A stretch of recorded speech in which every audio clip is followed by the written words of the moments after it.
신약성경 마태복음 6장 5절에서 8절까지의 말씀입니다. 제가 말씀을 봉독하도록 하겠습니다. 또 너희는 기도할 때 외식하는 자와 같이 하지 말라. 그들은 사람에게 보이려고 회당과 큰 거리 여기에 서서 기도하기를 좋아하느니라. 내가 진실로 너희에게 이르노니 그들은 자기 상을 이미 받았느니라. 너는 기도할 때 내 골방에 들어가 문을 닫고 은밀한 중에 계신 내 아버지께 기도하라. 은밀한 중에 보시는 내 아버지께서 갚으시리라. 또 기도할 때 이방인과 같이 중언부언하지 말라. 그들은 말을 많이 하여야 들으실 줄 생각하느니라. 아멘. 잠시 기도하겠습니다. 하나님, 오늘도 주께서 우리에게 귀한 시간 허락하여 주시고 예배케 하여 주시고 이 시간에 말씀을 듣게 하여 주십니다.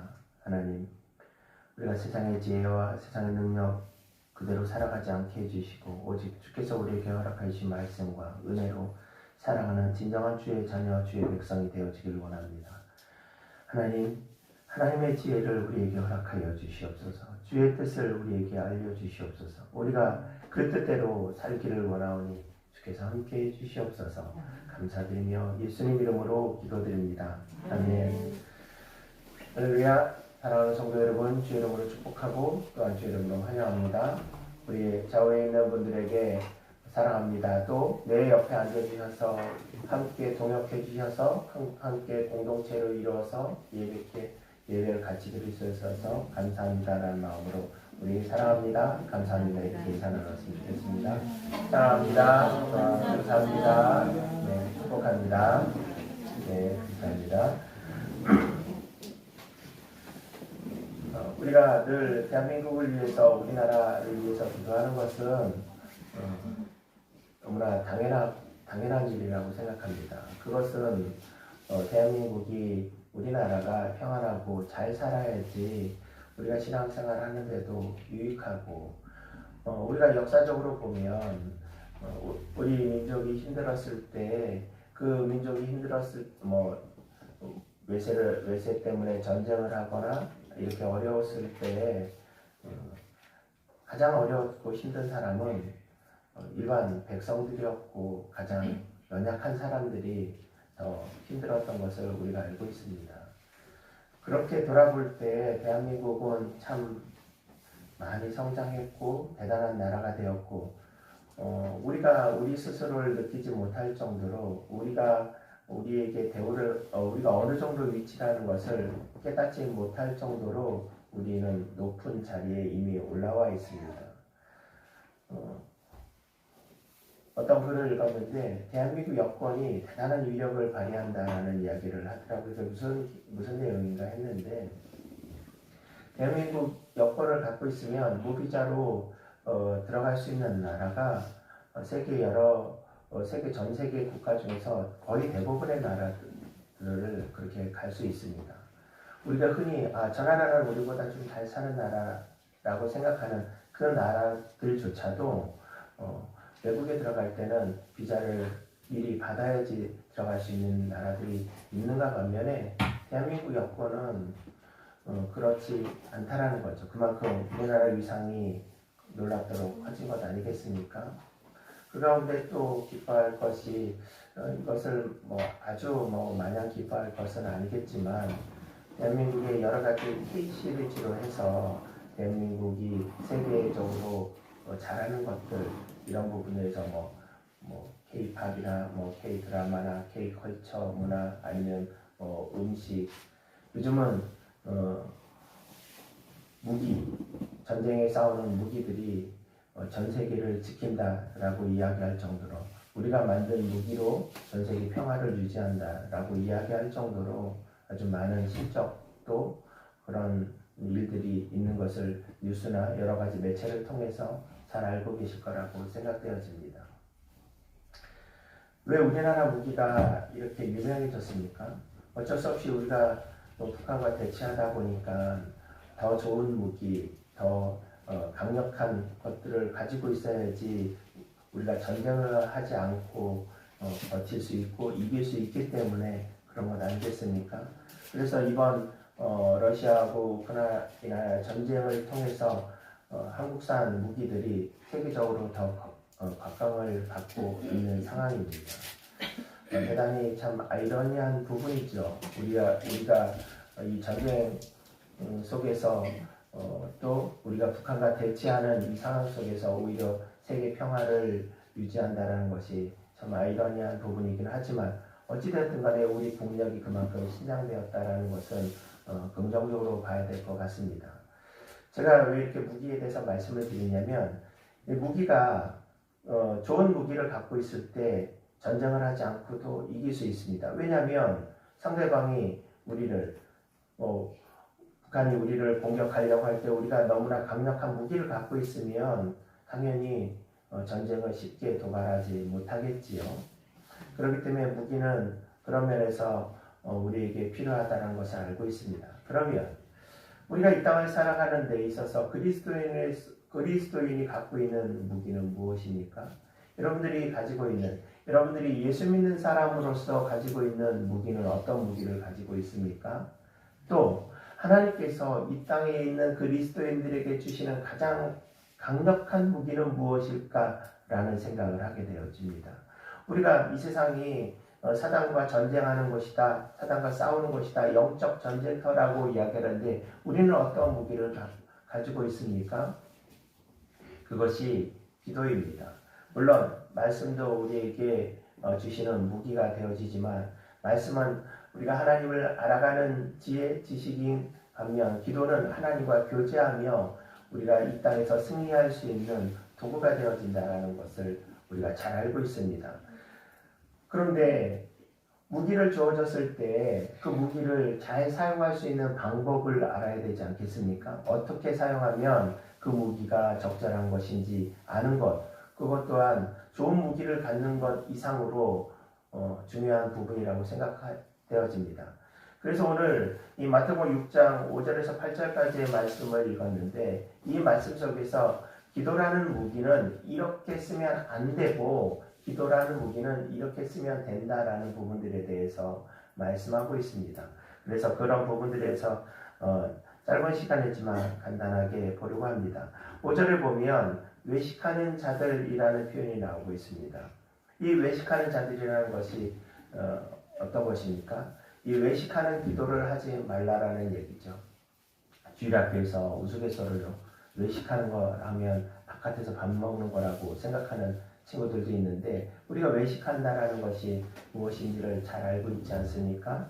사람들에게 자기를 나타내려고 하는 모습, 사람들에게 자기를 더 포장해서 자기의 가치, 자기의 실질적인 모습 이상의 것들을 나타내려고 하는 것이 외식하는 것 아니겠습니까? 그런데 이 외식하는 기도를 하지 말라라고 이야기를 합니다. 오늘 본문에서 이미 읽었기 때문에 5절에 있는 부분을 보면 유대인들이 어떻게 기도했습니까? 회당에서 서서 소리를 내어서 기도하고 또 시장에서 사람들이 많은 곳에서 그렇게 기도했고 그런 모습들을 왜 유대인들 특히 유대인의 지도자들이 그렇게 했냐면 너는 이렇게 하나님 앞에 기도하는 사람이야. 나는 당신들과 틀리게 이렇게 기도하는 모습으로 있어라는 것을. 그래서 유대인들의 복장도 보면요. 우리나라가 예전에 조선시대의 양반들의 이 독보자락이 긴 것처럼 유대인들은 사람들이 이렇게 딱 봤을 때 저 사람은 랍비야, 저 사람은 유대의 어떤 종교 지도자나 아니면 대단한 권력 내지는 정기적으로 대단한 사람이야 라는 것을 나타내는 그런 복장들, 그것에 대해서 열심히 그런 옷을 입고 또 그렇게 사람들이 많은 곳에서 그렇게 기도했다라는 겁니다. 이전에 주일학교에서 어떤 아이가 이렇게 생각했던 아이가 있었습니다. 우리가 기도할 때 그렇게 기도하시는 분도 있고 안 하시는 분도 있겠지만 우리가 기도 처음에 시작할 때 만복의 근원 하나님 이렇게 보통 찬송도 그렇게 하잖아요. 그런데 주일학교 어리니까 늘 그것이 불만이었어요. 왜 불만이었냐면 이 주일학교 어린이는 만복의 근원 하나님을 만복인의 집 하나님 이렇게 생각한 거예요. 그러니까 만복이라는 뜻을 모르고 사람 이름인 줄 알고 왜 하나님은 내 하나님이 되어지지 않고 만복인의 집에 하나님만 되느냐 라는 그런 생각을 했다라는 우스갯소리인데 아무도 웃지 아니하시고 이렇게 저를 노려보시면서 제가 그래도 좀 웃기는 얘기를 하려고 생각을 해서 했는데 오늘도 실패하였습니다. 그렇지만 이 만복의 근원 하나님처럼 우리가 어떤 단어들을 사용할 때 그것이 그 단어의 뜻에 상관없이 나를 과시하고 나를 나타내려고 하는 것, 그것이 바로 오늘 외식하는 자의 기도라는 것이지요. 말씀을 보면 에베소서 6장 7절에 기쁜 마음으로 섬기기를 주께 하듯 하고 사람들에게 하듯 하지 말라라고 말씀하여 주셨는데, 하나님께 해야 되는데 사람들에게 자기를 나타내려고 하는 것, 이것이 바로 외식하는 기도라는 것입니다. 두 번째, 7절에 보면 중언부언하지 말라라고 이야기합니다. 중언부언이 무슨 말입니까? 했던 말 또 하고 또 하고 또 하는 것, 그것이 중언부언 아니겠습니까? 오늘 제가 원래 15절까지 읽으려고 하다가 8절까지만 그 말씀을 읽었는데 9절 이하에 보면 우리가 너무나 잘 알고 있는 주기도문에 대해서 예수께서 가르쳐 주셨습니다. 그래서 우리가 늘 암송하고 있는 이 주기도문의 부분에 대해서 예수님께서 이렇게 기도하라고 하여 주셨는데, 이 주기도문을 할 때 우리 성도들은 어떤 생각을 하십니까? 주기도문을 그냥 주문처럼 외우십니까? 주기도문은 주문처럼 외우라고 하나님께서 가르쳐 주신 내용이 아니었습니다.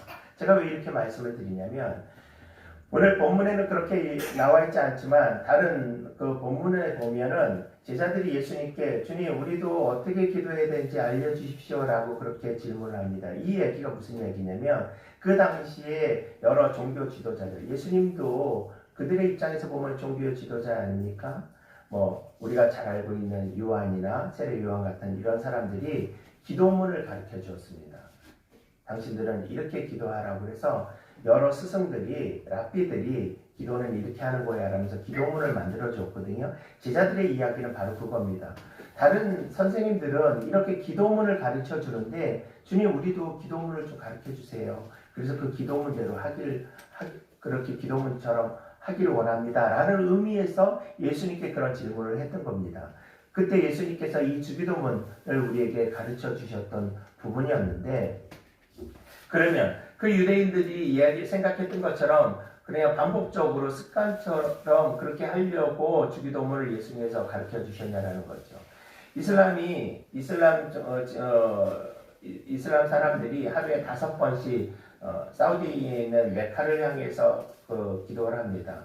그들은 하루에 5번 꼭 같은 시간에 어느 자리에 있든지 간에 메카를 향해서 기도합니다. 그래서 나침반을 가지고 다니거나 아니면 공공시설에 어느 쪽 방향이 메카라고 그렇게 표시하는 그런 사람들이 이슬람 사람들입니다. 그리고 그들이 기도할 때 그 기도문을 외우는데 더 놀라운 사실은 뭐냐면, 그들이 대부분 자기가 하는 주문의 내용이 무슨 내용인지 모릅니다. 자기들이 기도한다고 하는 그 기도 내용이 무슨 말인지 모르고 그냥 그대로 이야기하는 겁니다. 마치 말 그대로 주문을 외우듯이 그렇게 하고 있다는 거죠. 이것은 오늘 성경에서도 그렇게 그런 표현이 나오고 있는데, 열왕기상 18장 26절에 보면 그들이 받은 송아지를 가져다가 잡고 아침부터 낮까지 바알의 이름을 불러 이르되 바알이여 우리에게 응답하소서 하나 아무 소리도 없고 아무 응답하는 자도 없으므로 그들이 그 쌓은 제단 주위에서 뛰놀더라.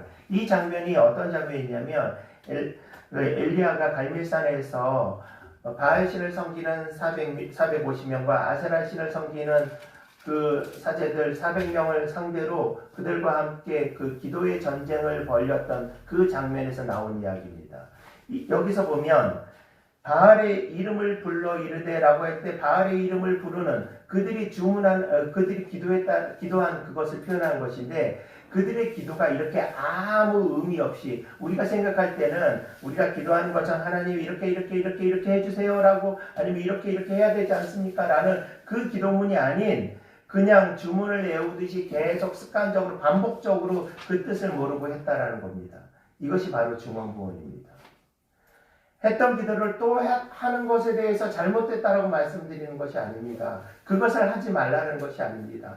그 의미를 모르고 계속적으로 반복한다면, 만약에 우리가 주기도문을 하는데 그 의미에 대해서 아무 생각 없이 한다면 그것 또한 중언부언 같은 그런 기도라는 것이지요. 우리가 기도를 하다 보면 어떤 경우는 그 의미를 생각하지 않고 그냥 습관적으로 내가 무슨 기도를 하는지 모르고 그냥 이렇게 습관적으로 하는 부분들이 있습니다. 늘 그 기도를 하기 때문에 그럴 수는 있습니다. 그런데 더 중요한 것은 무엇이냐면 내가 어떤 기도를 지금 하고 있는지 그것을 아는 것과 알지 못하는 것이 바로 중언부언과 그렇지 않은 부분이라는 것입니다. 두 번째로 중언부언에 대한 그 의미는 또한 이런 의미를 가지고 있습니다. 제가 어떤 목사님 설교를 듣다 그 목사님 그런 이야기를 하시더라고요. 교회에 나와서 매일 기도하시는 어떤 분이 계셨대요. 어떤 성도가 있었는데 그 기도를 도대체 무슨 기도를 하나 들었더니 매일 나와서 하시는 기도가 똑같은 기도를 하시는데 하나님 저 이번에 30평 아파트 당첨돼야 됩니다. 30평 아파트를 꼭 주셔야 됩니다. 그 기도를 계속 하시더래요. 그래갖고 그냥 그러신가 보다 라고 그렇게 말했다고 합니다. 그런데 어느 날 드디어 그 30평 아파트가 당첨이 됐습니다. 그리고 그 아파트에 들어가게 되었습니다. 그럼 그분이 이제 그 기도를 안 해야 되잖아요. 그런데 이번에는 기도의 제목이 조금 바뀌었습니다. 하나님 이제 30평 아파트 주셨으니까 이제 40평 아파트 주세요. 하나님 40평 아파트 꼭 주셔야 됩니다. 여러분 이 기도를 들으시면서 어떤 생각을 하셨습니까? 야고보서 5장 13절에 보면 너희 중에 고난을 당하는 자가 있느냐? 그는 기도할 것이요 즐거워하는 자가 있느냐? 그는 찬송할지어다. 고난당하는 자 기도하라고 하셨습니다. 이분의 기도가 지금 고난당하는 기도입니까? 고난당하여서 이런 기도를 하고 있느냐라는 겁니다.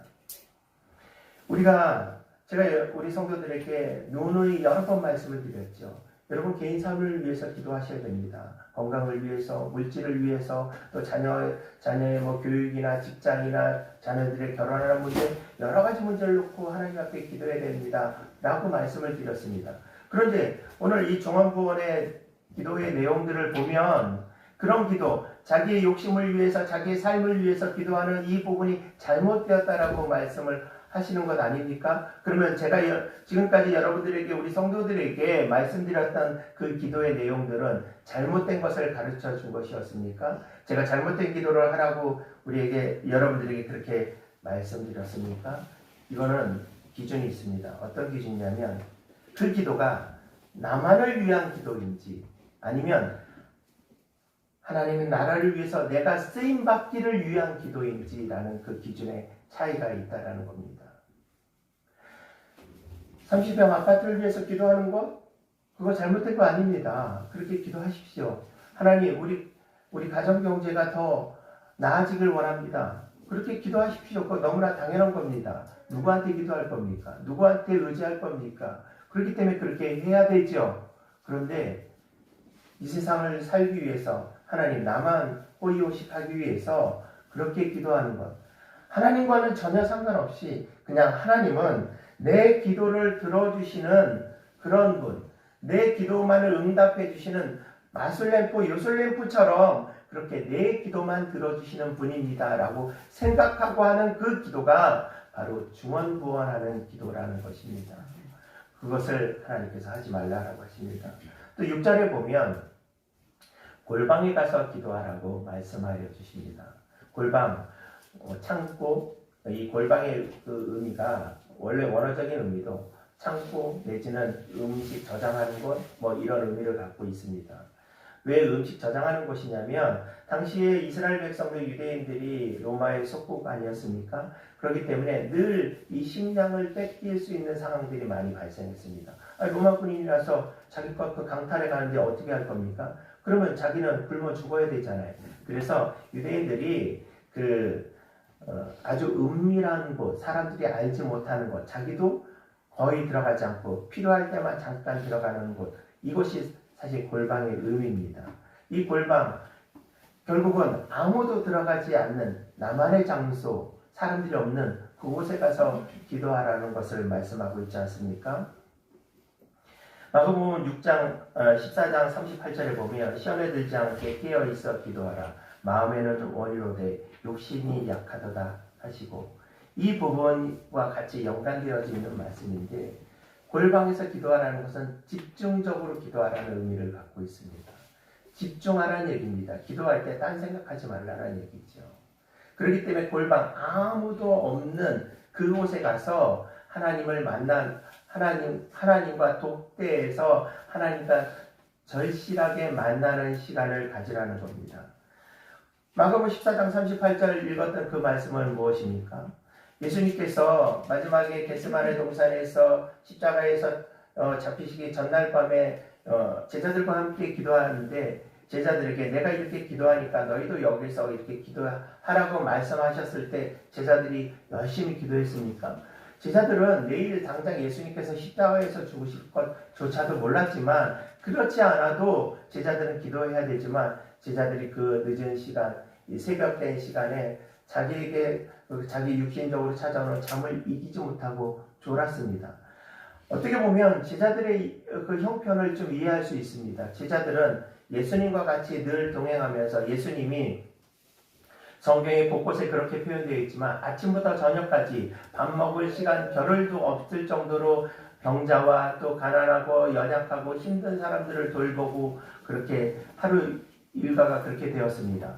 그 가운데 제자들도 그렇게 살았기 때문에 지금 제자들은 지금 잠을 자지 않으면 내일 일할 수 있는 시간들이 없고 또 육체적으로 너무나 피곤하기 때문에 그 자리에서 앉아있을 때 꾸벅꾸벅 졸 수밖에 없는 그런 상황이었습니다. 예수님께서 제자들을 책망하기 위해서 이렇게 말씀하신 것이 아닙니다. 너희가 이 육체의 부분들에 대해서 이기지 못하는구나 라는 안타까운 마음으로 제자들에게 말씀하신 것인데 결국 이것은 무엇이냐면 사랑과 하나님과의 관계 속에서 이렇게 육체적인 부분들이 늘 가로막고 있다는 것을 우리에게 말씀해 주십니다. 여러분 기도할 때 집중해서 기도하십니까? 기도할 때 아무 잡념이나 아무 생각이 들지 않습니까? 기도할 때 이렇게 가만히 돌아보면 한순간에 어느 순간에 내가 기도하다가 딴 생각을 하고 있을 때가 딴 생각을 하고 있는 것을 종종 발견하게 되어집니다. 왜 기도할 때 통성 기도를 시키는 줄 아십니까? 소리를 내어서 기도하면 그나마 딴 생각을 하지 않기 때문에 그렇습니다. 내 소리를 내가 이야기를 하면서 생각을 하면서 기도하기 때문에 그나마 그렇다라는 거죠. 여러분 힘들 때 기도 응답 잘 받으신다라고 그렇게 말씀하시죠? 힘들 때 기도할 때 한번 생각해 보세요. 내가 정말 죽을 것 같이 어려울 때 그 기도를 한번 생각을 해 보세요. 그때 딴 생각하고 있습니까? 집중하고 기도하죠. 왜냐하면 내가 그만큼 살기가 어렵기 때문에 그만큼 절대절명의 순간이기 때문에 그만큼 힘들기 때문에 그렇다는 거죠. 사람들은 이렇게 하나님과의 관계 속에서 힘든 부분 속에서 있을 때는 하나님을 집중하지만 사실 우리가 하나님 앞에 기도해야 되는 그 많은 순간에 기도하지 못하고 집중하지 못하는 그런 모습들이 우리 가운데 있다라는 겁니다. 그렇기 때문에 주께서 우리에게 골방에 들어가서 기도하라고 말씀하셨습니다. 집중하여서 기도하라는 말씀이지요. 더 중요한 것이 있습니다. 하나님께서 중언부언하지 말라, 예수께서 중언부언하지 말라고 하시고 또 외식하지 말라고 하시고 또 이렇게 골방에 들어가라고 하신 그 근본적인 이유가 있습니다. 그것이 무엇이냐면 마가복음 9장 29절에 있는 말씀을 읽어보면 이 시대의 기도 외에 다른 것으로는 이런 종류가 나갈 수 없느니라 하시니라. 또 야고보서 5장 15절에 보면 믿음의 기도는 병든 자를 구원하리니 주께서 그를 일으키시리라. 혹시 죄를 범하였을지라도 사하심을 받으리라. 이 두 말씀이 우리에게 주시는 뜻이 무엇입니까? 기도할 때 믿고 기도하라는 얘기입니다. 제발 기도할 때 믿음을 갖고 기도하라고 그렇게 말씀하시는 겁니다. 우리는 기도할 때 믿지 않고 기도할 때가 너무나 많습니다. 기도하라 그러니까 교회 다니면 기도해야지. 또 내가 신앙생활을 이만큼 했으니까 기도해야지. 기도해야 된다는 것은 너무나 귀에 딱지가 안 들 정도로 들었으니까 기도해야 되는 걸 아는데 그런데 기도를 믿지 않는다는 거죠. 어찌 보면 우리가 아담과 하와 이후에 죄인이 된 우리의 몸은 기도를 믿지 않는 것이 지극히 당연한 모습입니다. 왜냐하면 하나님과 우리의 관계가 영원히 단절되어졌기 때문에 하나님과 만나는 부분이, 교제의 부분이, 하나님과 대화하는 부분이 기도인데 우리가 죄인이 되었기 때문에 하나님과 대화하는 방법을 잊어버린 거죠. 하나님과 어떻게 말을 해야 될지 모르는 거죠. 그래서 하나님께서 우리에게 기도라는 방법을 주셨지만 우리가 그것을 쉽게 하지 못하고 있다는 겁니다. 기도를 너무나 어렵게 생각하고 또 기도를 막상 하지만 앞에서 말씀드린 이렇게 하지 말라라는 그 부분 속에서 늘 빠져 있을 때가 많이 있고, 또한 더 중요한 것은 기도할 때 그 기도를 잊지 않고 기도하는 모습이 있다는 겁니다. 하나님께서 우리에게 기도를 주신 것은 하나님과 관계를 끊지 않기 위해서 그러셨는데 성경에 그러한 부분들이 우리에게 있습니다. 아담과 하와가 죄를 지은 다음에 에덴 동산에서 쫓겨난 다음에 하나님께서 아담에게 어떤 것을 지어 입혀 주셨습니까? 가죽옷을 지어 입혀 주셨죠. 동물을 죽여서 그 가죽옷을 통해서 아담에게 입혀 주시지 않았습니까? 사람들이 죄가 가득하여서 하나님께서 뭘로 다 죽이시겠다고 하셨을 때 하나님께서 누구에게 방주를 허락하여 주셨습니까? 모든 인류가 다 멸망하고 모든 인류가 다 죽어야 됨에도 불구하고 노아가 의인이 아닙니다. 하나님께서 그렇게 인정하셨을 뿐이지. 그런데 그에게 방주를 주셔서 사람들의 전 인류가 멸망한 것을 하나님께서 막아주시지 않았습니까? 그 다음에 우리에게 예수 그리스도를 우리에게 보내주셔서 하나님께서 직접 이 땅에 내려오셔서 우리에게 살아갈 수 있는, 다시 살 수 있는, 영원히 살 수 있는 방법을 우리에게 주시지 않았습니까? 그 가운데 우리에게 계속적으로 이렇게 끊어질 것 같은데 끊어지지 않는 끈을 주신 것이 바로 기도라는 것입니다. 그런데 우리가 그것을 믿지 않습니다. 어떤 사람이 미국에 여행을 가려고 합니다. 여러분, 미국에 여행을 가려면 어떤 교통수단을 이용해야 되죠? 비행기 타든지 배를 타고 가든지, 대부분의 분들은 배보다는 비행기를 타고 가죠. 그런데 이 미국에 여행을 가려고 하는 분이 비행기가 떨어질까봐 무섭고 배가 물에 가라질까봐 무서워서 비행기도 타지 못하고 배도 타지 못하는 분이 있습니다. 그러면 이분은 죽을 때까지 미국에 갈 수 있습니까? 못 가죠. 믿지 못하는데 어떻게 가겠습니까? 우리가 하나님 앞에 응답받기를 원하면서 믿지 못하면서 어떻게 하나님 앞에 응답을 받을 수 있습니까? 믿지 못하고 기도하는데 어떻게 응답을 받을 수 있느냐라는 부분입니다. 사랑하는 성도 여러분, 사단은 우리에게 이렇게 이야기합니다. 그 기도 아무것도 아니야. 기도한다고 이루어졌어? 지난번에도 기도했잖아. 그렇게 열심히 기도해. 하나님은 우리에게 우리의 속사정까지 다 아신다고 그랬는데 기도 한두 번 했으면 됐지. 그렇게 기도를 열심히 해. 기도 그렇게 소리를 내어서 기도하는 거 천박하게 보이지 않아? 이렇게 사단이 우리에게 유혹합니다. 이렇게 거짓말을 합니다. 그러나 사랑하는 성도 여러분, 속지 마십시오. 기도는 정말 대단한 겁니다. 하나님과 우리의 관계를 유지하고 이 땅에서 살기 어려운 이 땅에서 주의 백성으로 살게 하기 위해서 힘들고 고통스럽고 답답한 이 세상에서 승리할 수 있도록 하나님께서 기도하게 하신다는 사실입니다. 기도 대단합니다. 기도 안 들어주셨다고요? 지금까지 들어주셨지 않습니까? 우리가 기도 한두 번 하고 내 기도 안 들어주시나 보다라고 생각했지 하나님께서 그 기도 안 들어주셨습니까? 우리가 애쓰며 간절하게 하나님 앞에 기도할 때 하나님께서 그 기도를 한 번이라도 우리의 기도를 외면하신 적이 있었습니까? 우리가 몰랐을 뿐입니다. 아니면 아직 그 기도가 이루어지지 아니하였을 뿐이지 하나님께서 우리에게 그 기도를 한 번도 거스르신 적이, 한 번도 그 기도를 안 들어주신 적이 없다라는 사실입니다. 그러면 우리는 어떻게 되겠습니까? 기도해야지요, 당연히. 우리의 일과를 지난 한 주간의 시간을 한번 돌아보십시오. 밥 먹고 TV 보고 또 어떤 분들은 운동을 하고, 사실 대부분의 분들은 돈 벌기 위해서 한 주간 열심히 일하셨죠. 수고하셨습니다. 잘 사셨습니다. 그런데 이렇게 여쭙고 싶습니다. 기도를 얼만큼 하셨습니까? 아침에 일찍 일어나셔서 하나님 앞에 기도하셨습니까? 하나님이 나의 주인이라고 우리가 그렇게 이야기하잖아요. 하나님은 나의 모든 것을 책임져 주시는 분이라고 우리가 그렇게 이야기하지 않습니까? 그 하나님 앞에 기도하셨습니까? 점심 식사하실 때는, 또 오후의 일과 가운데는, 저녁에서 집에 쉬고 계실 때는 순간순간 하나님 나의 책임자라고 나를 지켜주시는 분이라고 그렇게 우리가 고백하면서 하나님 앞에 얼만큼 기도하고 사셨습니까? 하나님이 나의 모든 것이 되시는 것처럼 우리는 그렇게 생각하면서 하나님과 얼만큼 대화하셨냐라는 부분입니다. 그러면서 또 때로는 이렇게 생각합니다. 인생이 어렵고 힘들고 괴롭고 답답하면 내가 하나님 앞에 열심으로 하지 않아서 하나님께서 나에게 벌 주시나 보다. 왜 하나님은 그런 분을 만드십니까? 하나님 우리에게 벌 주시는 분이라고 생각하십니까? 하나님께서 우리에게 늘 책망하고 우리에게 징계 주시는 분이라고 생각하십니까? 징계를 받았으면 벌써 우리가 죽었어야죠. 벌을 받았으면 벌써 우리가 그 벌로 인해서 죽음을 당했어야죠. 그런데 우리가 하나님께서 우리에게 기도의 방법으로 이길 수 있는 방법, 하나님 뜻대로 편안하고 즐겁고 행복하게 살 수 있는 방법을 우리에게 주셨음에도 불구하고 우리가 그렇게 행하지 않고 하나님이 나에게 벌 주셨어. 하나님께서 나에게 힘들게 하셨어. 왜 하나님을 그런 나쁜 신으로 우리가 만드냐라는 거죠.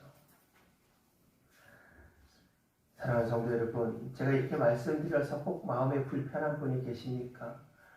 오늘도 목사님이 말씀을 통해서 나에게 잔소리한다라고 생각하십니까?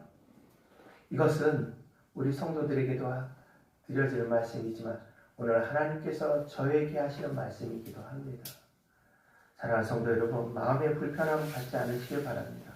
하나님께서 우리를 이 땅에서 정말로 힘들고 어렵게 살기 그렇게 원하지 않습니다. 우리가 평안하고 즐겁고 행복하게 여러분들이 생각하는 그 삶을 살게 하기를 원하시는 것이 하나님의 뜻입니다. 그런데 우리가 하나님과의 대화가 없이 그렇게 살아간다면 어찌 되어지겠습니까? 누가복음 6장 12절에 이런 말씀이 있지요. 이때 예수께서 기도하시러 산으로 가사 밤이 새도록 하나님께 기도하시고, 예수님조차도 이렇게 열심히 기도했는데 우리가 뭔데 하나님 앞에 기도하지 않습니까? 우리가 무엇이건데 기도하지 않습니다. 내가 기도하지 않아도 나는 믿음이 흔들리지 않고, 내가 그렇게 열심히 기도하지 않아도 내가 신앙생활을 벌써 한 것이 몇 년인데 기도하지 않아도 나는 신앙생활 잘 유지하고 삽니다 라고 그렇게 생각하십니까? 이것이 교만인 것 알고 계십니까?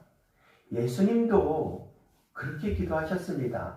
하나님께서도 이렇게 기도하셨는데 우리가 뭐라고 그렇게 기도하지 않고 살아갈 수 있습니까?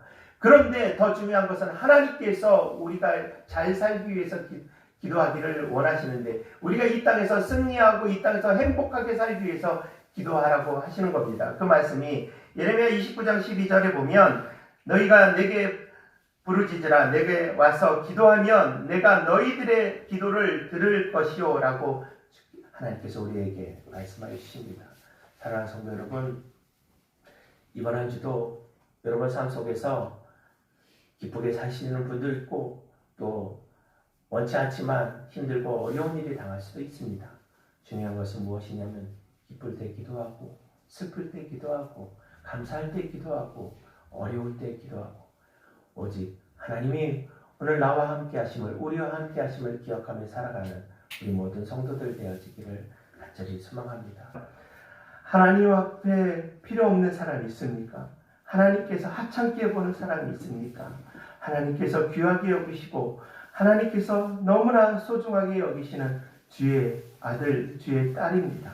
주님, 사랑하는 성도들, 주님께서 지켜주시고 인도해 주시고 특별히 우리 자녀들 믿음 안에서 굳건하게 서가며 이 세상을 우리에게 정복하라고 우리에게 주셨사오니 이 땅을 아름답게 정복할 수 있도록 우리에게 능력을 주시고 우리에게 은혜를 베풀어 주시옵소서. 감사드리며 예수님 이름으로 기도드립니다. 아멘.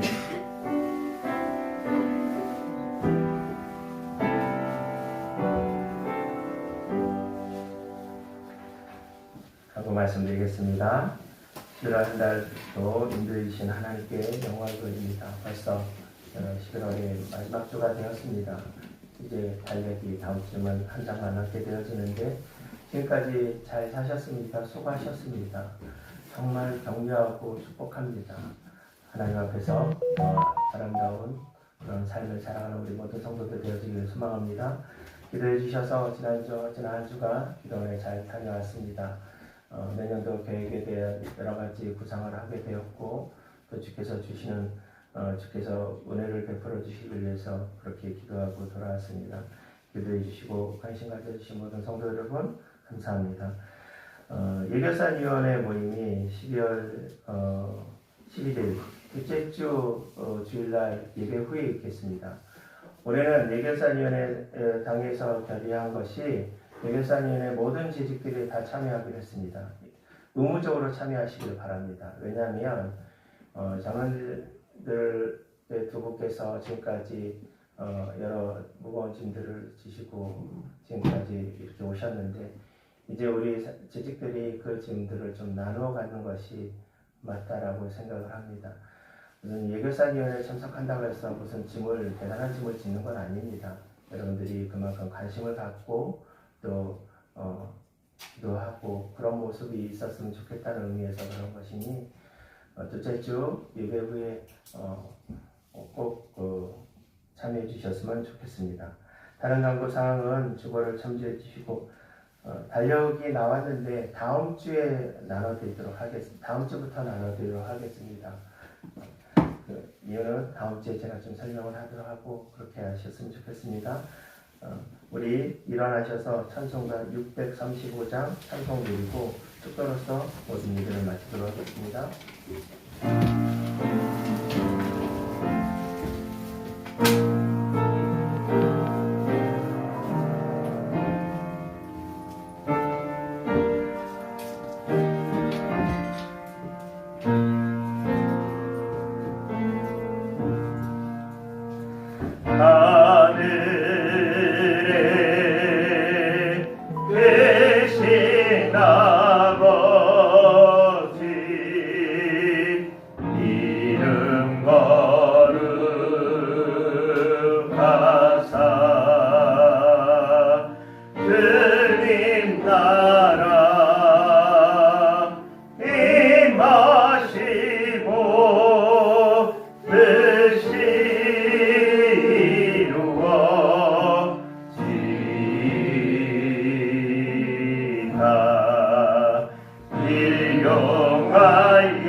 악에서 구원하소서. 내게 주의 나라 주의 권세 주의 영광 영원히